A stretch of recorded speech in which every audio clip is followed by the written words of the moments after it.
How to pick a lock. Only pick your own locks, or you could wind up in a lot of trouble. Locked yourself out of the house? Most common pin and tumbler locks can be picked with a little luck and finesse, so before you call a locksmith, try this. You will need a paperclip or safety pin and a tension wrench.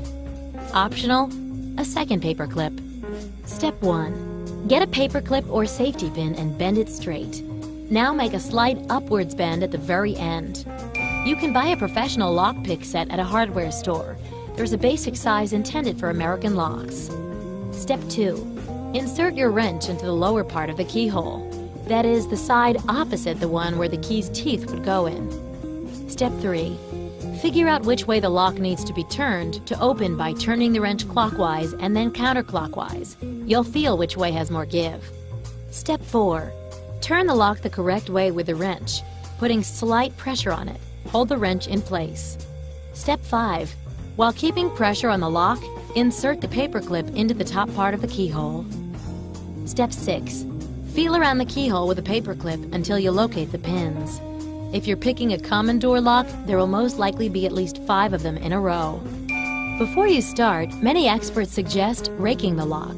Straighten your second paperclip, put a few bends at the wire's end, and, with no pressure on your wrench, shove it to the back of the lock.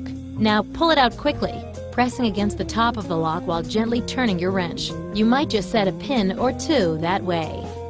Step 7. Now for the actual picking. One at a time, push each pin up with a paperclip.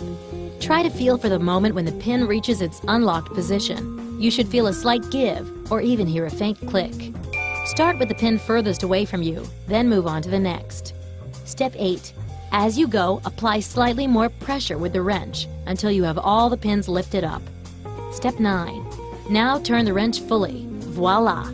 The lock will pop open. Did you know wooden locks were used as far back as 4,000 years ago in ancient Egypt?